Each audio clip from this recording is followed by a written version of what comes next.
पार्लिमानी election हुए। पार्लिमानी election के हवाले से जम्मू कश्मीर रियासत में जो सियासी सूरत हाल बनी, और ये जानते हुए कि चंद महीनों के अंदर दोबारा इंतखाबात की उम्मीद है, उम्मीद की जा रही है कि सुप्रीम कोर्ट के लगाए हुए वक्त की पाबंदी के तहत असेंबली के इंतखाबात जम्मू कश्मीर में किए जाएंगे। इन सब चीज़ों को जहन में रखते हुए नेशनल कॉन्फ्रेंस के सदर जनाब फारूक साहब ने वर्किंग कमेटी की मीटिंग बुलाई। 2 दिन का ये इजलास रहा। हमें सदर मोहतरम के तरफ से ये हिदायत दी गई थी कि हम मौजूदा सियासी सूरत हाल,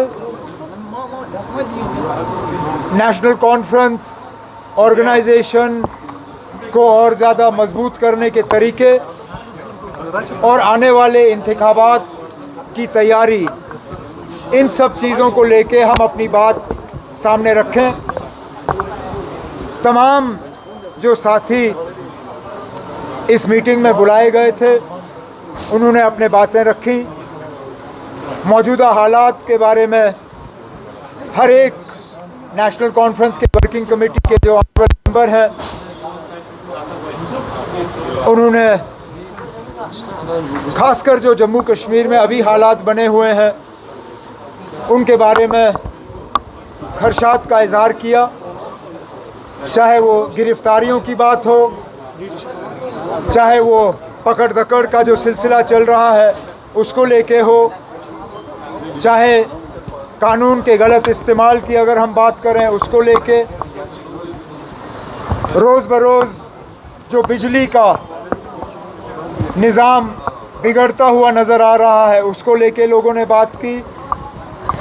बिजली की फ़ीस दिन ब दिन जो बढ़ाई जा रही है उसको लेके नाराज़गी का इज़हार हुआ। राशन की किल्लत, राशन की कीमतें, जिस तरह जम्मू कश्मीर को हर लिहाज से धकेला जा रहा है और सताया जा रहा है, इन सब चीज़ों को लेके नेशनल कॉन्फ्रेंस के वर्किंग कमेटी के मेंबरों ने अपनी बात जो है सदर मोहतरम के सामने रखी। उमर साहब, पार्लियामेंट का इस वक्त एटमॉस्फेयर है वो आप भी मॉनिटर कर रहे होंगे। पार्लियामेंट का एटमॉस्फेयर जो है बात करना उस वक्त वो फ्रेंडली एटमॉस्फेयर नहीं लग रहा। जो दूसरा कि प्राइम मिनिस्टर ने जब उनका नाम लिया आने वाले टाइम में 3 स्टेट्स में इलेक्शन हुई थी, जम्मू कश्मीर का नाम नहीं लिया गया। दूसरा कि साथ इंजीनियर रशीद का ओथ लेना अनकंफर्टेबल एटमॉस्फेयर। जहाँ तक ओथ लेने की बात है ये अदालत का फैसला होता है, मैं इसमें कुछ नहीं कह सकता। अदालत ने जो फैसला लिया वो लिया। जहाँ तक पार्लियामेंट की हम बात करें तो मेरे साथ आगा रुल्ला साहब खड़े हैं, ये खुद स्पीकर की मनमर्जी के शिकार हुए हैं। खुद इनकी जो स्पीकर साहब के इलेक्शन के बाद तकरीर हुई उसमें से एक हिस्सा जो है काट दिया गया था क्योंकि स्पीकर साहब इनकी बातों से खुश नहीं थे। इसी तरह लीडर ऑफ द ऑपोजिशन की तकरीर का हिस्सा बीजेपी के कहने के बाद कटवाना, ये अपने आप में एक अच्छी बात नहीं है। जमहूरियत में हर किसी को अपनी बात रखने का जो है हक है। अगर गाली गलोच नहीं, अगर गलत अल्फाज इस्तेमाल नहीं किए गए तो इन चीज़ों को रिकॉर्ड से निकालने की जो है नौबत आनी नहीं चाहिए थी। लेकिन बीजेपी को अब कौन याद दिलाए कि 400 की तो उन्होंने बात की लेकिन 240 भी पार नहीं हुआ। बीजेपी को कुछ हद तक अपना रवैया बदलना चाहिए। वो इस अंदाज से बात करते हैं जैसे कि उनके 400 मेंबर पार्लियामेंट में हैं, उनके 240 हैं और 240 से आगे उनकी गाड़ी गई नहीं। हम उम्मीद करेंगे कि ऑपोजिशन को और ऑपोजिशन के मेंबरों को इस तरह जो है इनके साथ जो है व्यवहार नहीं होगा। जहाँ तक देखिए अब हम क्यों बार बार ये उम्मीद करें कि वज़ीर आज़म साहब जम्मू कश्मीर का जिक्र करेंगे। ठीक उससे कुछ दिन पहले वज़ीर आज़म साहब यहाँ आए थे, उन्होंने योगा किया। योगा के दौरान उन्होंने लोगों को यकीन दिलाया कि जल्द से जल्द इलेक्शन होंगे और लोग अपनी हुकूमत चुनेंगे। इसके बाद शक की गुंजाइश कहाँ पर है? इलेक्शन कमीशन ने अपनी तैयारियां शुरू की हैं। इलेक्शन कमीशन ने खुद कहा है कि वो इलेक्शन यहाँ जल्द से जल्द कराएंगे।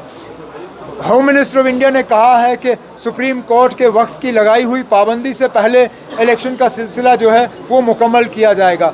मुझे नहीं लगता इसमें अब कोई शक की गुंजाइश है। इलेक्शन होंगे, हम उन इलेक्शनों के लिए तैयार हैं। उमर साहब, जो मीटिंग हुई, क्या उसमें ये कुछ कंक्लूजन आया कि इंडिया अलायंस पार्टनर्स के साथ असेंबली इलेक्शन आप लड़ेंगे?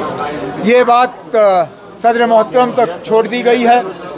सदर साहब जो इसमें बेहतर समझेंगे, उनका फैसला हमारे सिर आंखों पे। किस चीज़ का?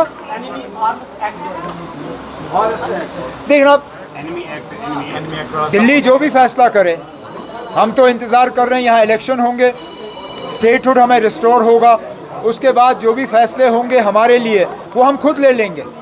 ये फैसले हमारे ऊपर ठोसे नहीं जाएंगे। अग्निवीर स्कीम भी एक कंटेस्टेड इशू इस वक्त बना हुआ है। अग्निवीर ये तो पुराना इशू है, इसके खिलाफ बीजेपी को पहले ही वोट पड़े। बीजेपी की हार की एक बड़ी वजह ये रही कि अग्निवीर को लेके उन इलाकों में जहां सबसे ज़्यादा लोग आर्म फोर्सेस की तरफ जाते हैं, उन्होंने इस अग्निवीर को कबूल नहीं किया है। बीजेपी को लोगों का जो मैंडेट है वो मानना चाहिए और अग्निवीर स्कीम को कैंसिल करके इसके जगह में कुछ और लाना चाहिए। हमने पढ़ा नहीं है, सुनी सुनाई की बीजेपी पार्टी की तरफ से कि राहुल गांधी मुसलमानों की नुमाइंदगी अभी तक नहीं कर